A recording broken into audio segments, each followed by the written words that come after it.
Hello, readers and writers of the internet. Welcome back. So, I do apologize for the slight delay in getting this video out, but this is my December wrap-up. I only read 2 books. I actually kind of really enjoyed these books, so I can't really complain. But I kind of got caught up in Christmas and I had other stuff to do, and I literally just got my laptop back like the other day, and I kind of needed my laptop to do my January TBR, so I just kind of postponed things. So that's what happened there. And just an FYI, I am getting a new background, so hopefully that one will look slightly better than the one I have now. Won't allow in that much light. I am working on it. But yeah, let's just get into the video. There Will Come a Darkness by Katie Rose Poole. This book I actually really enjoyed.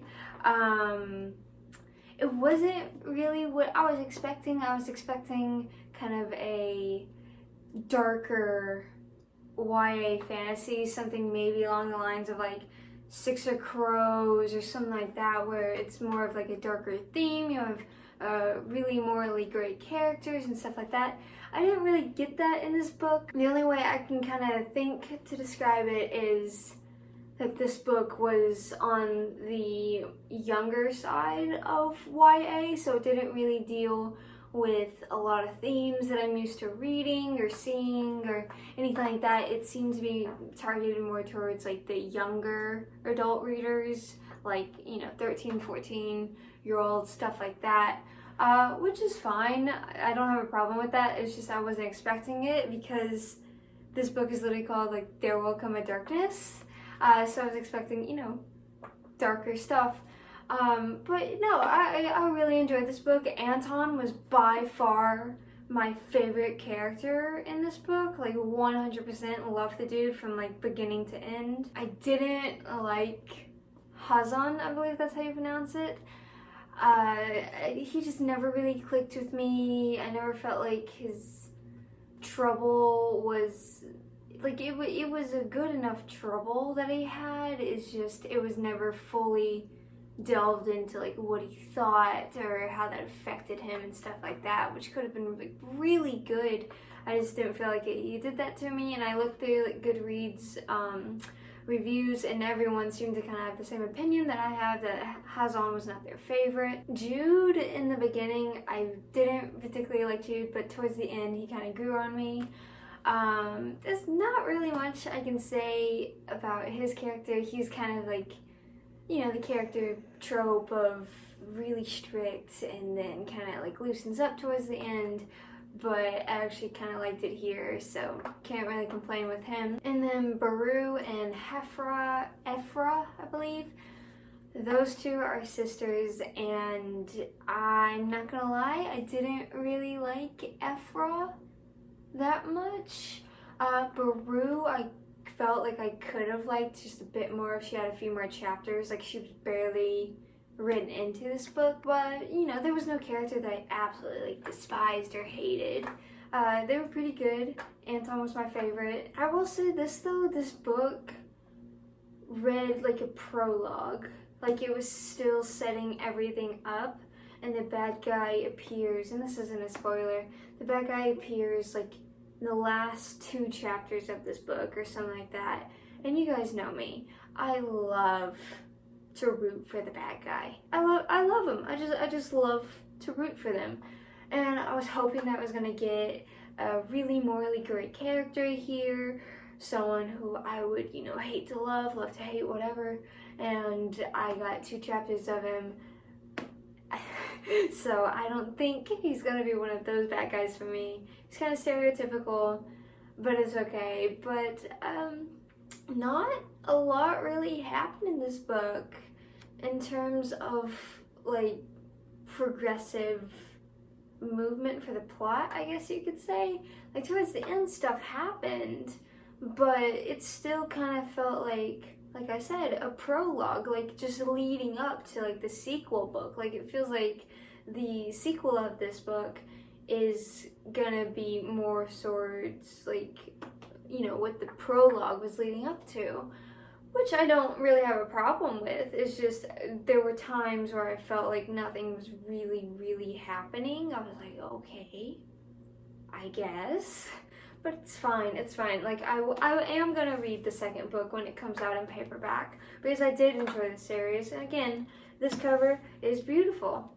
But yeah, Katie Rose Full, she's actually a debut author. This is her debut book.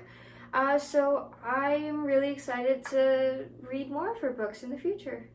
And I gave this book, I believe, 4 stars. So, Finale by Stephanie Garber. This is the 3rd and final book in the Coraville series.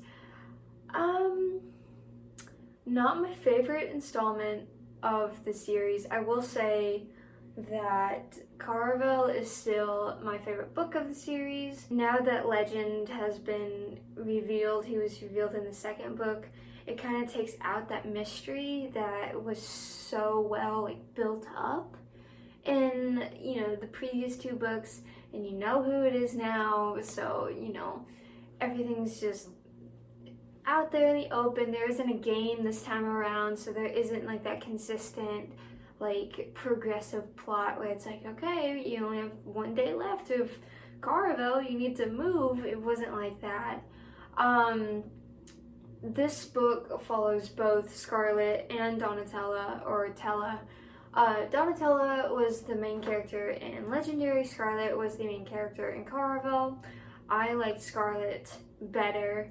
There weren't as many chapters as I would have hoped there would be involving Scarlet, which I guess is okay because I kinda liked Donatella's romance with Legend. It was sappy and very, Hallmark type romance, but that kind of worked here for this character and for this book. And I did like Scarlet's and Julian's romance a bit more. I just like their character dynamic more. We need to talk about love triangles. So there were 2 love triangles. Each sister got their own love triangle. The one with Donatella was a bit more frustrating, I guess you could say, but it was kind of handled well because I did really like Jax. He was introduced in the 2nd book. And by the way, evidently Stephanie Garber is doing a spin-off book that follows Jax. It's called Once Upon Broken Heart or something. I will be reading that once it comes out in paperback. I'm really excited about it. So yeah, carry on. But I love Jax. And I like the chemistry that the pair had together. It's just the fact that there was a love triangle and there was a lot of back and forth. I felt like I read the same conversation over and over and over again.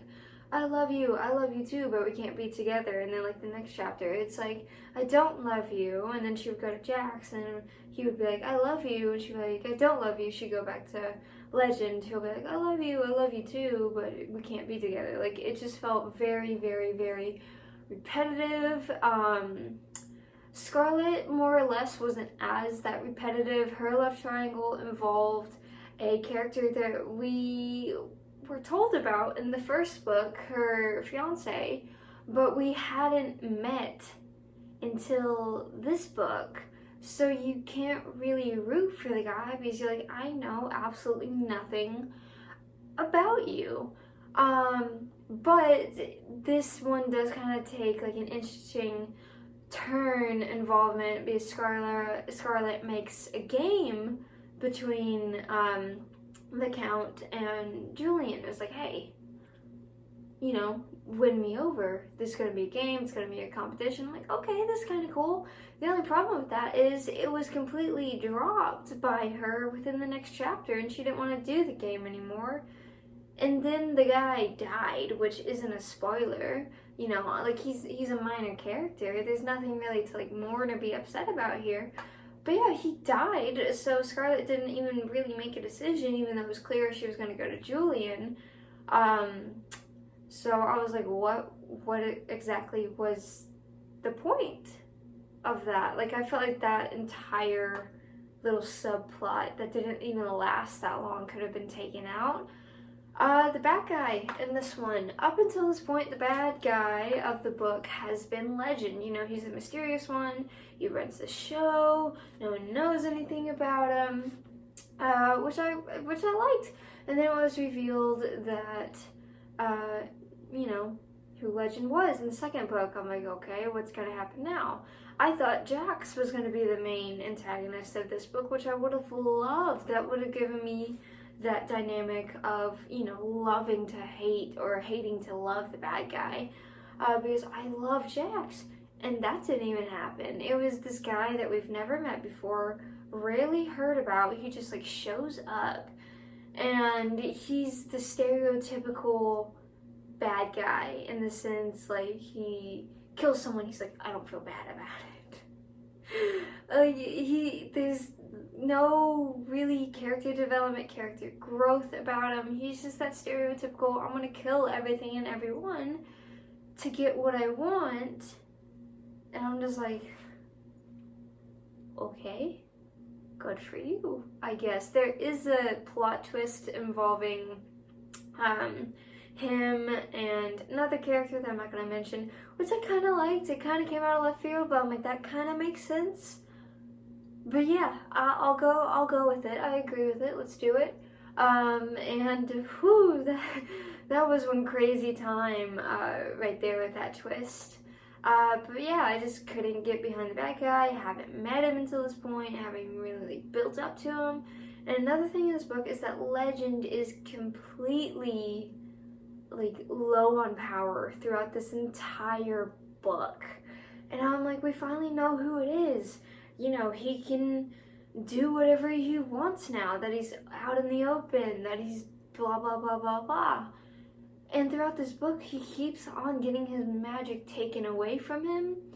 And it kind of gave me the sense of, oh, this is gonna, like, come into play in, you know, the climax of the book, that he's not gonna be strong enough. And sure enough, I was kind of right about it. So, you know, I kind of saw that coming. But it sounds like I have a lot of problems with this book, and I honestly don't. I actually really enjoyed this book. I gave it 4 stars. Carvel, I believe I changed my rating to 5 stars, is the only 5-star. The rest I've given 2 stars. I enjoyed this series. Stephanie Garber's writing is beautiful, as always. It did get a bit flowery in here sometimes, or the metaphors didn't really make sense, but I was okay with that because it's Stephanie Garber's writing. I love it. So yeah, like I said, I will be reading her spin-off series of this and any other book that she comes out with, because I absolutely love her writing. I love the way that she tells a story. This one was just kind of a letdown towards me, and there were a few things that were left open-ended that I don't know if they're going to get answered in Once Upon a Broken Heart or not, but I felt like that could have been either cut out or just tied up in a nice little bow. But then again, everything else in this book was kind of also tied up in a nice little bow, and you guys know how I kind of feel about that. It's not my favorite thing in the world. I want there to be some scars or something along the lines, but yeah, I enjoyed this book. I enjoyed this book, no matter what it sounds like. I really did, honestly. And there you have it. That was my December wrap-up. Again, I do apologize for the later release. I'm going to try to edit this today and get it out to you guys as soon as possible. So in the next video, my January TBR, I do have something kind of different I want to do. I'm going to be purging my Goodreads TBR, so I'm going to go through that. And then I'm going to have a little, like, surprise, I guess, towards the end of the January TBR. So once I get that out, go watch it. It really meant a lot to me. But yeah, December was pretty good. I did meet my Goodreads goal of reading 50 books in 1 year, so that's really fun. So yeah, thank you as always for watching. Don't forget to like, share, comment, and subscribe. It would mean the world to me if you follow me on all my other social media accounts, which are listed down in the description below, like always. And I will see you in the next video. Bye!